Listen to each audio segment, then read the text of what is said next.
Mwongeye kwirirwa nshuti za Ruta TV One, ndabasuhuje mwese aho muherereye, mbabaza ati ese muraho mumeze mute, mumeze neza?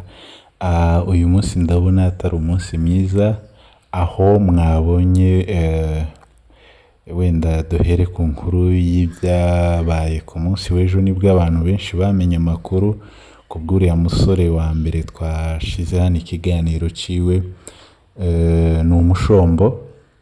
Habaye kwibesha uwaduhaye amakuru mbere, burya yari yatubwiye nk'uko ari umunyabyinshi, ndavuga kuri cya kiganiro c'ubuheruka, ariko ngo ni umushombo.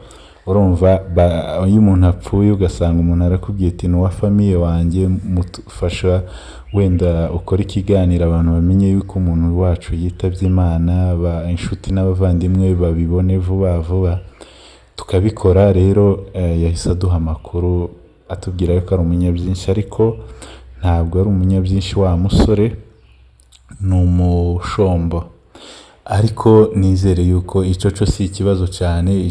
Icy'ingenzi kwari uguha ubundi abanyamurenge bose pole, abanyamurenge rusange bose pole, bakihangana bagakomera.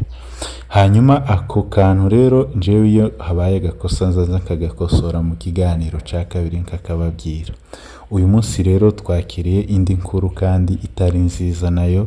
Kuri uyu mwanya tugeze w'icyo tubona amakuru atari meza y'umusore.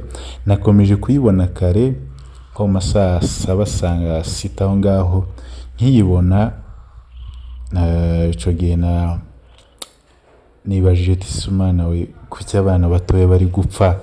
Njyewe nimba hari ikintu kiza kimbabaza iyo mbonye nk'umwana mutoya yapfuye, mpita numva kabisa nanjye ubwanjye meze nabi kabisa.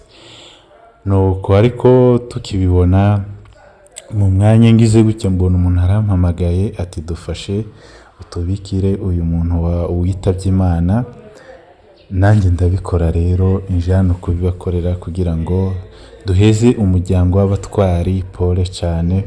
Mwihangane abatwari, mwihangane kandi mukomere, ndetse n'inshuti n'abavandimwe zose mwihangane mukomere.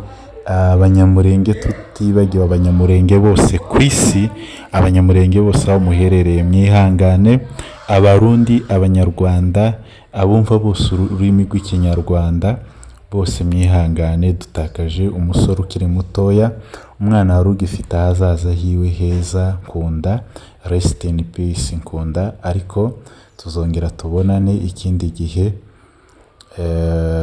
ku nshuti ziwe n'abavandimwe biwe n'abo baziranye.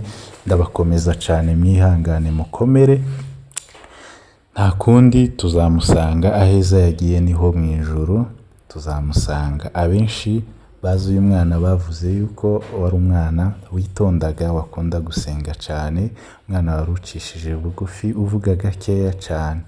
Benshi batubwiye kuko batazi icyamwishe, ariko ubu ngubu hakaba haje amakuru y'umuntu utubwiye ati tubikore, wenda abantu bamenye amakuru y'uko uyu mwana yitabye Imana. Edayiro urabona iwabo bari mu Minembwe ruguru muri Congo, bagomba kumenya wenda basi uza akabona utumega wenda akaja kuri YouTube akageraho akabibona. Ico gihe agezaho amakuru ababyeyi biwe. Uyu musore rero yitabiye Imana mu gihugu c'u Burundi, niho yaratuye, yahigiraga, ariko ababyeyi biwe batuye mu gihugu ca Congo, iwe yigira i Burundi.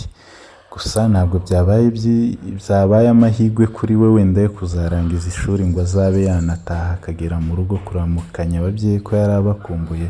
Ahubwo Imana iyo yahisemo kumwitwarira, ibona yuko ari we w'ingenzi kuri uyu munsi. Imana yitegereje mu bantu bari mu isi, iravuga ati uyu nguyu ngomba kumuzana akaza iruhande rwanjye. Rero uyu musore, abatubwiye amakuru batubwiye yuko yagwaye ku munsi w'ejo, agitaka mu gitondo. Uyu munsi ejo nibwo yavuze yuko agwayemo, atariko yatatse bukeya. Ageze aho ngaho mu gitondo bamwirukankanye ku bitaro, baramutwara bakomeza kumwitaho ku bitaro, atariko ntibyaje kuba amahirwe yo gukira, ahubwo byarangiye anabigendeyemo. Uyu mwana yitabye Imana. Inshuti n'abavandimwe, umuryango, abanyamurenge bose ku isi, ndetse n'abumva ururimi rw'ikinyarwanda mwese twabaha pole, mwihangane. mukomere.